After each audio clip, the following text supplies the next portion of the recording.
Bom, acho que é uma honra a gente poder lançar esse livro, né, uma coedição da Iskra com a Boitempo Editorial, né, o Rosa Luxemburgo, Pensamento e Ação, do Paul Froelich, e justamente uma honra lançar isso nos 100 anos, né, do assassinato da Rosa Luxemburgo. Eu queria agradecer aos companheiros e companheiras da Iskra, Natália, Luciana, Pardal e Edson, também a Ivana e toda a equipe da Boitempo.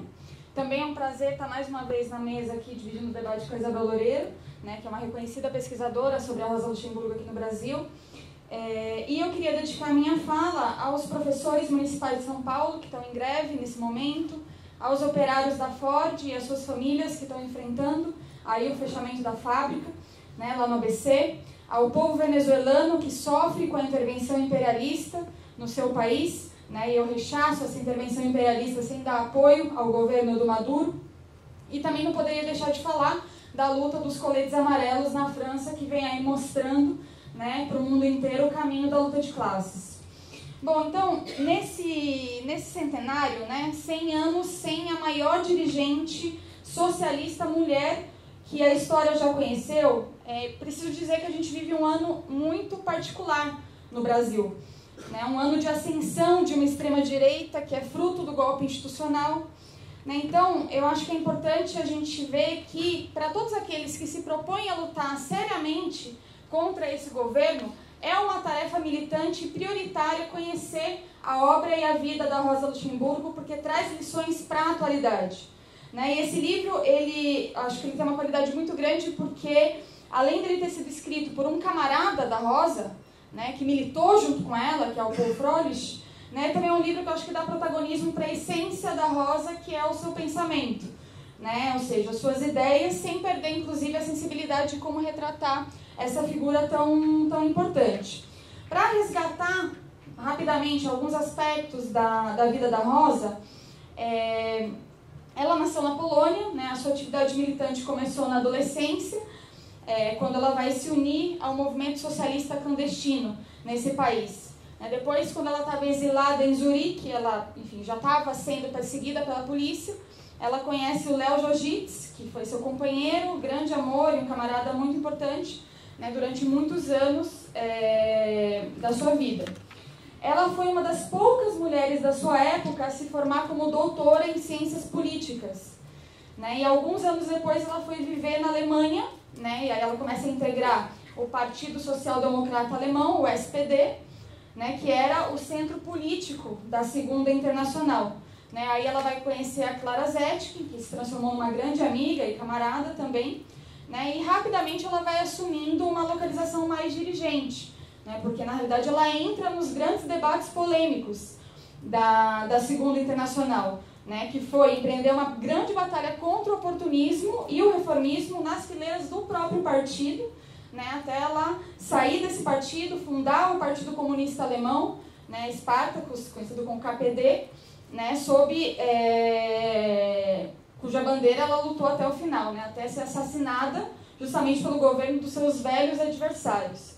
Né, então, por isso que eu queria concentrar essa exposição sobre a Rosa no ponto que eu acho que é mais forte dela, que foi essa batalha contra o oportunismo e contra o reformismo. Acho que analisar essas batalhas, essas discussões, pode nos fazer entender, inclusive, por que a figura da Rosa é reivindicada por muitos setores do reformismo atual, né, somente como uma lutadora em geral, sem entrar na principal polêmica que marcou a sua vida. Né? Ou seja, o fato é que, apesar da Rosa ser uma figura que transcende bastante os pequenos círculos, né, uma figura bastante conhecida e que dá vazão a vários tipos de interpretação, né, e a fundo nas suas teses contra o distanciamento das ideias revolucionárias na Segunda Internacional, para muitos setores significaria fazer um acerto de contas consigo próprio. Né? Então, eu queria falar das duas grandes batalhas políticas que a Rosa deu, uma com Edward Bernstein e a outra com o Kautsky, né, que em algum sentido são batalhas que se complementam, né, e servem muito para pensar os debates atuais. Então, no início do século passado, né, o oportunismo e o revisionismo, eles tinham como um dos principais representantes a figura do Edward Bernstein, que estava fazendo naquele momento uma revisão profunda do marxismo. Né? O Franz Mehring, que era outro revolucionário, ele inclusive disse que a Rosa era a mais genial discípula do Marx, né? Em alusão ao fato dela ter combatido essa revisão e escrito uma das suas obras mais importantes, que é o Reforma ou Revolução. E nesse texto ela faz uma discussão bastante frontal para defender que a social-democracia alemã não podia abandonar o seu objetivo, que deveria ser o comunismo através de uma revolução, e que isso ia ter impactos na sua prática política.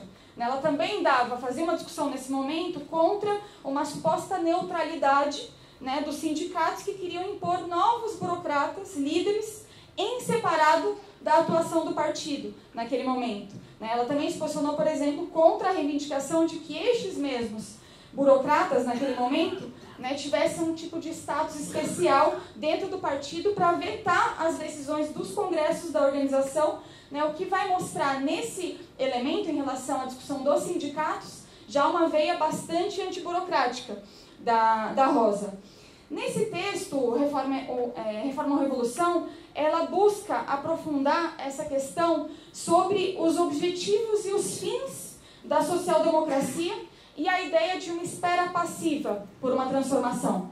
Né? Ou seja, ela vai demonstrando que não é possível encontrar as condições da maturidade para a revolução como um requisito prévio objetivo, mas que, ao contrário, esses requisitos vão se criando em grande medida no próprio transcurso, no decorrer da luta de classes. Né? E aí ela fala o seguinte: todos os elementos da futura sociedade assumem, nesse momento, uma forma que não os aproxima do socialismo, mas sim os distancia dele. Eu vou tentar aprofundar nessa ideia. Ou seja, o que ela está querendo dizer? Que não era possível esperar uma suposta maturidade naquele momento, que era necessário uma atuação do partido. Né? Quando ela fala todos os elementos da futura sociedade, ela está falando, inclusive, das reformas, e tentando demonstrar que, ao contrário do que os setores reformistas dizem, que cada passo, cada conquista em separado de uma estratégia vai nos aproximar mais do socialismo, se ela está desconectada de uma estratégia revolucionária, ela nos afasta do socialismo. Né? Essa colocação sobre a maturidade ou não da revolução, eu acho que vale fazer um paralelo, porque ela é muito próxima de uma questão que o Trotsky vai colocar vários anos depois, num texto chamado Classe, Partido e Direção, em relação à Revolução Espanhola, que ele faz a seguinte afirmação: a vitória não é um fruto maduro da maturidade do proletariado. A vitória é uma tarefa estratégica. É uma frase bem profunda que dá para bastante debate. O que ele está dizendo? Né? Ele está expressando uma posição bastante parecida com o que a Rosa colocava. Né? O sentido da discussão com Bernstein, que ela estava colocando naquele momento, era que o fim político, ou seja, o comunismo, ele não vai se conquistar diante de uma maturidade da consciência apenas. E que essa discussão, essa ideia, justamente levava a uma posição política de espera, né, para que se amadurecesse a consciência. Enquanto isso, a gente vai fazendo reformas no capitalismo, que supostamente vão nos aproximar do socialismo, num processo lento e gradual. É o mesmo que o Trotsky diz, anos depois, que a revolução ela não cai como uma fruta madura, como um processo natural, que de repente acontece do nada, né? Mas que é uma tarefa estratégica. Por isso que a discussão é de estratégia. Porque não é uma coisa natural que acontece que basta para nós esperar um momento maduro para acontecer. Não, é uma tarefa estratégica. Uma tarefa estratégica depende de uma ação consciente da vanguarda da classe trabalhadora. Então, esse eu acho que é um debate fundamental para a atualidade. Esse debate contra o Bernstein, que uniu a Rosa e o Kautsky, né, naquele momento, colocava em discussão quais deveriam ser os fins entre a reforma do capitalismo, várias reformas, né, esperando em algum momento talvez uma transformação, ou a Revolução Socialista. Por isso o nome do livro que ela escreveu. Já o segundo grande debate que a Rosa vai levar adiante, agora contra o Kautsky, ou seja, eles estavam unificados pelo mesmo fim, E depois eles abrem um outro debate, né? Qual que é essa discussão? Era uma discussão não em torno dos fins pelos quais a social-democracia tinha que ter, mas era em torno do como. Bom, se o fim é o comunismo, é a revolução, para chegar ao comunismo, como fazer isso? Né? Ou seja, nesse caso, era um debate bastante de estratégias, de como levar adiante os objetivos pelos quais se luta. Né? Essa discussão, ela está bastante bem retratada num livro que vai ser lançado aqui no Brasil, que se chama Estratégia Socialista e Arte Militar, dos autores Emílio Almonte e Matias Maiello, do PTS, né, Partido dos Trabalhadores pelo Socialismo, da Argentina, que é a organização irmã do MRT. E eu vou tentar expressar aqui, mas enfim, é um debate muito mais profundo, a gente vai lançar esse livro aqui também para poder seguir essa discussão. A polêmica era, essencialmente, né, a polêmica com Kautsky, sobre como ligar os combates isolados, como as eleições parlamentares, a atividade sindical, as greves, né? Hoje a gente pode incluir o movimento de mulheres, o movimento negro, o movimento LGBT e também o movimento estudantil, né? Com o objetivo da guerra, né? Digamos assim, para usar termos militares, né? Que seria, no caso, a tomada do poder pelo proletariado. Né? Rosa e Kautsky convergiam, né? Nos fins. Né? E esse debate ele surge da contradição que atravessava a Segunda Internacional entre o seu programa e a sua prática concreta, né? No momento que eles estavam com cada vez mais peso parlamentar. Né? E a Rosa ela escreve o primeiro artigo para polemizar com o Kautsky, tudo isso em 1910, né? Que, assim, o Kautsky, para deixar claro, naquele momento era a maior referência do marxismo internacional.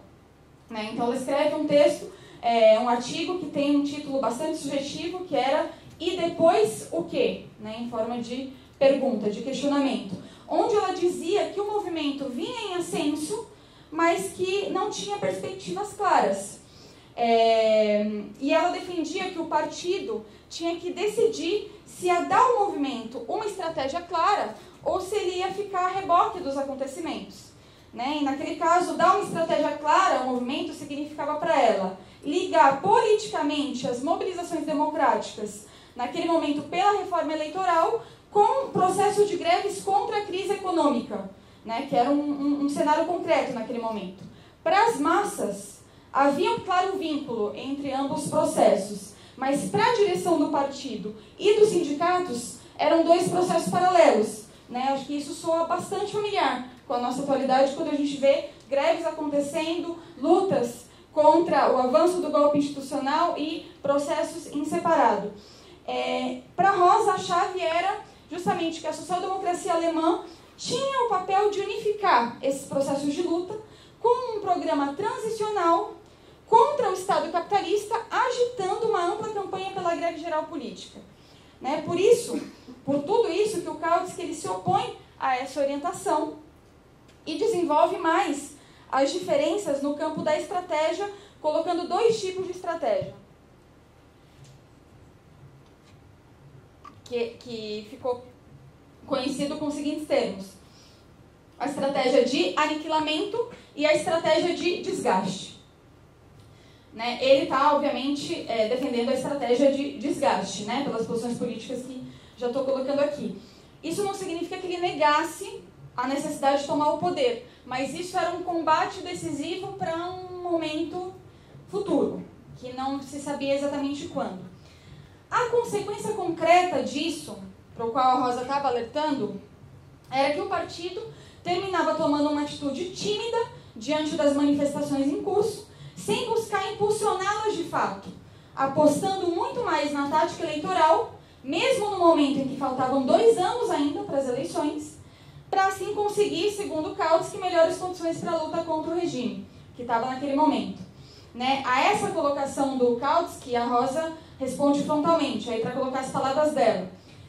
Como o camarada Kautsky opõe a greve de massas, assim concebida, com a nossa velha e provada tática do parlamentarismo, na realidade, o único que faz é recomendar por agora e para a situação atual nada mais que parlamentarismo.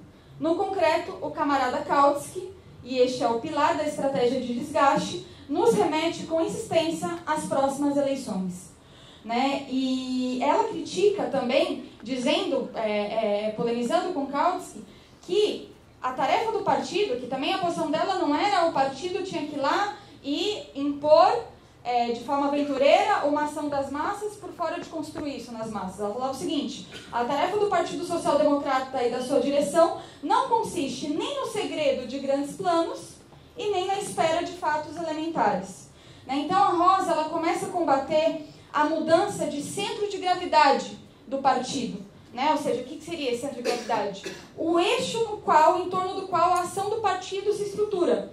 Né? Ou seja, ela está criticando que o partido está passando da atuação na luta de classes, né? Na ação extra-parlamentar, para uma atuação meramente no parlamento. Né? Uma ação meramente parlamentar, como ela mesma coloca. Né? Ela não era contra a intervenção parlamentar ou eleitoral, como às vezes é colocado, mas ela estava fazendo um debate sobre qual era o eixo de atuação do partido.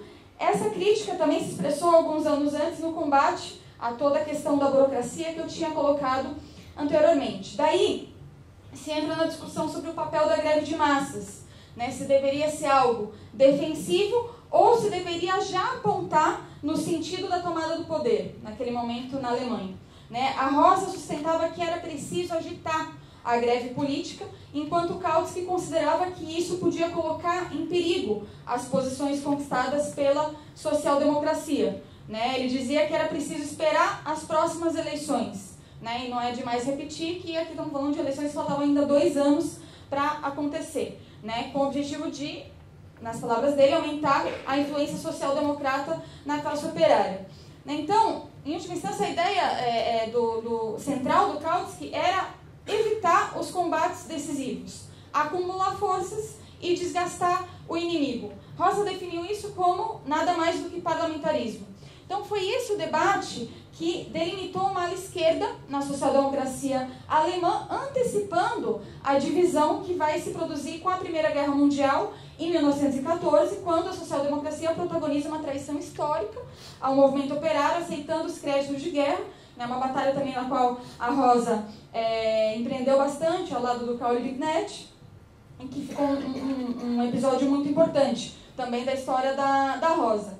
Depois, são muitos os debates que existem quando a gente pensa que Rosa, Lenin, Trotsky atuavam a partir de uma mesma ala revolucionária, né? Mas com muitas polêmicas, com várias divergências. Né? Eu acho que talvez seja interessante tentar entender, por exemplo, quando tentam colocar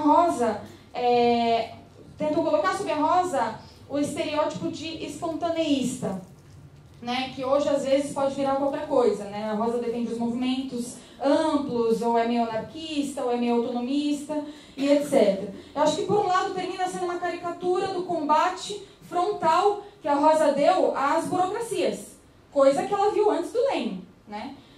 Isso é importante remarcar. Mas, por outro lado, eu acho que não vai até o final na diferença mesmo que tinha entre a Rosa e o Lenin, no caso, em relação a essa questão, em relação à questão de partido. Né? Até porque, se a Rosa fosse espontaneista, ela não teria fundado 3 partidos. Né? Enfim, isso já em si mesmo já mostra que algo não faz muito sentido nisso. Mas um debate era mais fino nesse caso, porque a questão é que a Rosa, ela, na maior parte do tempo, ela sempre tem uma posição mais próxima à do Trotsky, antes de 17. Né? Uma posição de que o partido ele vai se formar no calor dos acontecimentos. Uma concepção um pouco de partido-processo, onde o partido depende mais do processo em curso do que da preparação anterior, que era a concepção do Lenin. Né? Não à toa foi o dirigente que empreendeu o Partido Bolchevique. O Trotsky, depois em 17, se convence profundamente dessa posição, mas durante bastante tempo não tinha essa posição. E a diferença estava no fato de que o Lenin tinha essa concepção de partido, que não era um partido como uma seita, era um partido para chegar às massas, mas para isso era necessário construir frações revolucionárias no proletariado, para conseguir criar, transformar em força material. Quando a gente fala força material, estamos falando de militância real, né? Transformar em força material as ideias do marxismo revolucionário, né, para dar carne a essas ideias e se preparar para atuar nos combates decisivos da classe operária internacional, inclusive nos não muito decisivos, que o Lenin insistia que tinha que atuar como escolas de guerra. Essa não era a visão da Rosa, nem a do Trotsky, né? Por isso depois o Lenin também critica a Rosa, o fato dela ter demorado em relação à saída da social-democracia depois da traição em 1914, a diferença que eles tiveram sobre a criação do KPD, do Partido Comunista Alemão, né, que a Rosa achava que era necessário seguir por mais um tempo como ala e não fundar um novo partido. Lenin critica isso porque diz, bom, criou o partido muito em cima da hora, tinha que ter preparado mais o partido para chegar mais sólido no processo na Alemanha, e são debates que, enfim, que estão colocados, né? Nesse caso também é um debate fundamental, né? A gente debate os fins, né? Se é reforma ou revolução, né? O como, qual é a estratégia, e também com qual instrumento. Se com um partido revolucionário, como o Partido Bolchevique, o mais revolucionário da história da humanidade, preparado previamente, né, para conseguir lidar da melhor forma possível numa situação revolucionária, ou se são outros tipos de partido. Hoje em dia está bastante colocada a discussão se partidos amplos, que colocam o socialismo como uma coisa geral, é suficiente para esse tipo de batalha.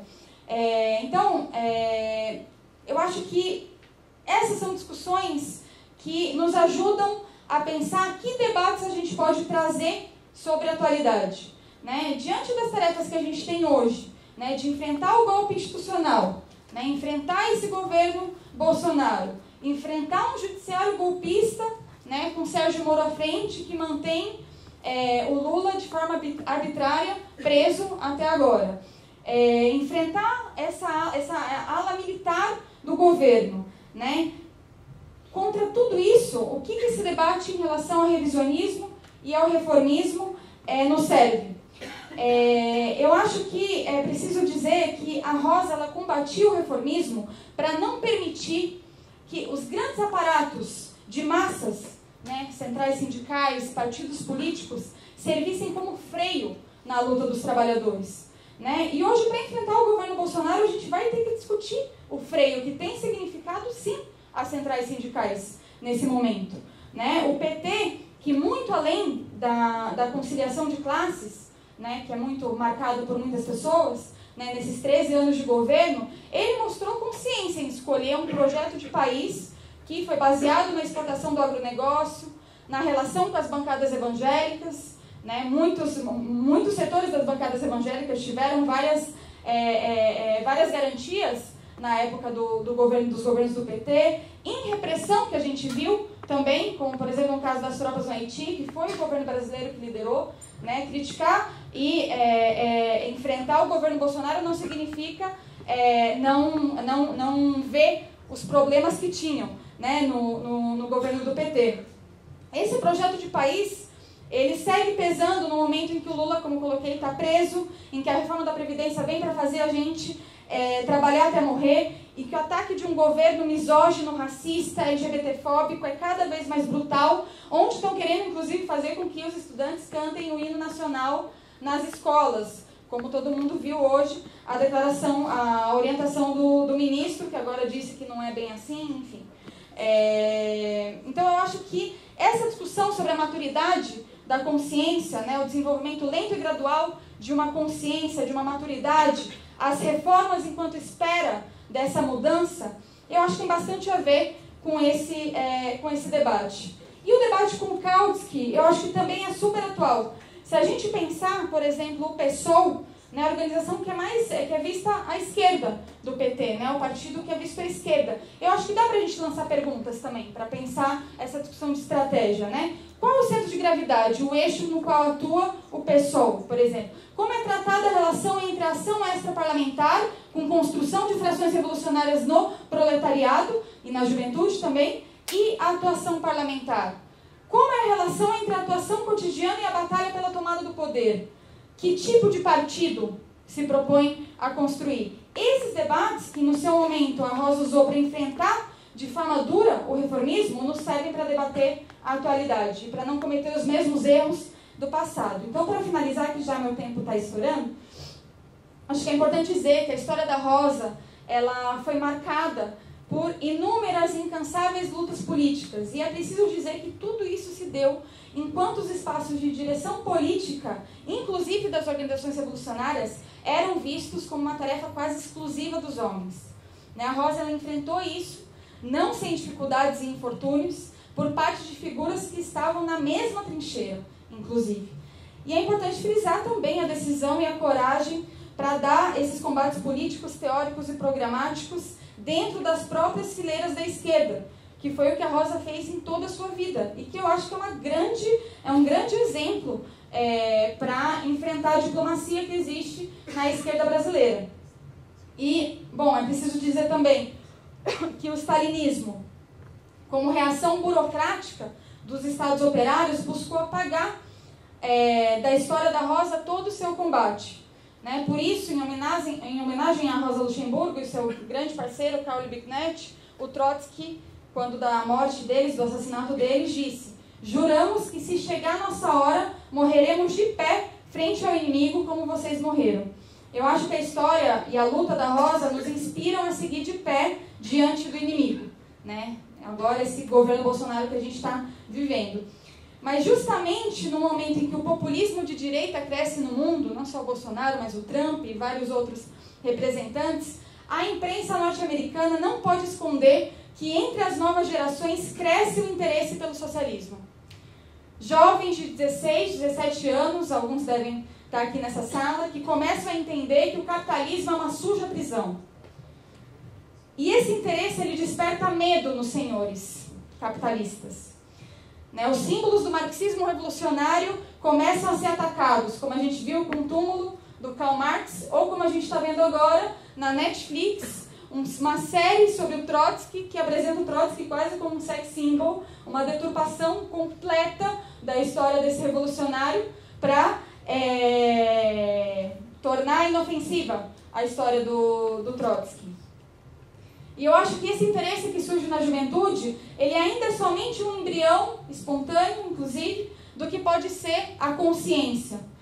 Por isso, para toda a juventude que desperta para a política e vê no socialismo uma palavra bonita e de esperança, é preciso conhecer a história daqueles que deram a vida para que justamente o socialismo não fosse somente uma palavra e uma esperança, como muitas vezes os reformistas querem transformar, mas que fosse realidade, que o mundo pudesse ser livre de toda opressão e exploração e se transformasse numa associação de produtores livremente associados, o comunismo. Para isso, é preciso uma estratégia e é esse o legado que a Rosa Luxemburgo nos deixa para a atualidade. Obrigada.